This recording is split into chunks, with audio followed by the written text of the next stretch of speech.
Hello everyone, কেমন আছো সবাই? আশা করছি সবাই ভালো আছো, আমিও খুব ভালো আছি। তো আজকে তোমাদের সামনে একটা তাল নিয়ে চলে এলাম, দেখতেই পাচ্ছ। তো তালের সঙ্গেও আছে যা যা লাগবে তালের বড়া বানাতে।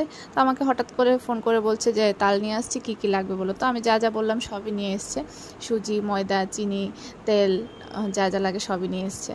তো হঠাৎ করে আনলো, নারকেলের সেরকম কোনো ব্যবস্থা করতে পারিনি, মানে হঠাৎ করে। তো আমাকে বলছে নারকেল ছাড়াই করো। তো আমারও ঠিক ভালোই লাগে নারকেল ছাড়া, নারকেল দিলে না মানে একটু অ্যাসিডিটি হয়ে যায়, ওরকম মানে সব সময় খেতে পারি না। আর আনার পরই আমি বসে পড়লাম তাল নিয়ে। দেখো তালটা ছাড়াতে শুরু করেছি। এখন তালটাকে মানে একটু জলে ভিজিয়ে রাখবো, 3টে আটি ছাড়িয়ে, তাহলে রসটা নিতে একটু সুবিধা হয়, একটু নরম হয়ে যায়। এখন জলে ভিজিয়ে রেখেছি কিছুক্ষণ, এই 10-15 মিনিটের মতো রেখেছি জলে ভিজিয়ে। এখন এটা ছাড়াবো। তো তোমাদের কার কার তাল খুব ভালো লাগে আমাকে একটু বলো। আমার তো তালের বড়া ভীষণ ভালো লাগে, আমার বড় খুব ভালোবাসে তালের বড়া খেতে। আর কি বলবো, মানে এতই ভালো লাগে, মানে তাল নিয়ে আসার পরেই বসে পড়লাম। আর সত্যি কথা কি, মানে তালটাও নরম ছিল, মানে পরে করলে হবে ওরকম কিছু না, মানে আজকে এনেছে আজকেই করতে হবে, ভালোই নরম ছিল। আর তালের কালারটা দেখো, শুধু এত সুন্দর এসেছিলো তালের কালারটা, মানে লালচে একটু ভাব ছিল, হলুদও না লালচেও না, এরকম মানে খুবই সুন্দর ছিল কালারটা, দেখলেই খেতে ইচ্ছে হয়।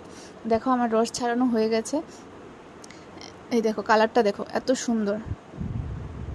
তালের রসটা ভালোই হয়েছে, 3টে আটি থেকে ভালোই রস হয়েছে। আর এখানে আমি নিয়ে এসেছি সুজি আর চিনি, ময়দা। তো এখন দিয়ে দেব সবগুলো, চিনি, সুজি, ময়দা সব মাখাতে শুরু করব। মেখে কিছুক্ষণ রেখে দিলে মানে ওইগুলো, চিনিটাও একটু গলে যায়, আর মানে একটু ফুলে, ওই জিনিসটা যখন তেলে ছাড়বে তখন একটু ফুলে যায়। আর সঙ্গে সঙ্গেও করে অনেকে, যাদের সময়ের একটু সমস্যা আছে ওরা। তো আমি মেখে কিছুক্ষণ রাখবো, বেশিক্ষণ রাখতে পারবো না, কারণ মানে খেতে ইচ্ছে হবে।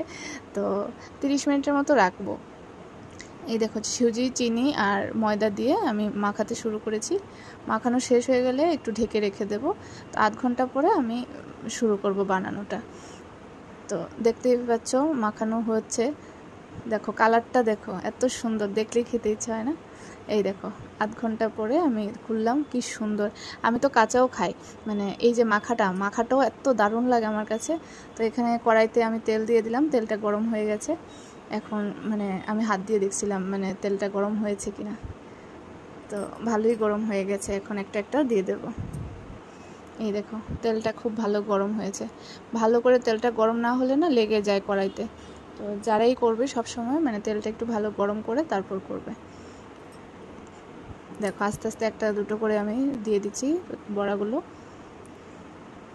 কারা কারা মানে এই শ্রাবণ মাস আসাতে তালের বড়া মানে খাওয়া শুরু হয়ে গেছে? আমাদের এটাই প্রথম, আগে আর আনেনি। এই তো এখন থেকে শুরু হবে, দেখবে আরও কত আনবে। দেখো কালারটা খুব সুন্দর, মানে তেলে ছাড়াতেও দেখো কালারটা। এই দেখো একটু উল্টে উল্টে দিলাম, দেখো কি সুন্দর লাগছে দেখতে। কার কার খেতে ইচ্ছা করে বলো, বানিয়ে খাওয়াবো, আমাদের এখানে চলে এসো। এই যে আমার তালের বড়া রেডি। আজকে এতটুকুই, থ্যাংক ইউ সবাইকে।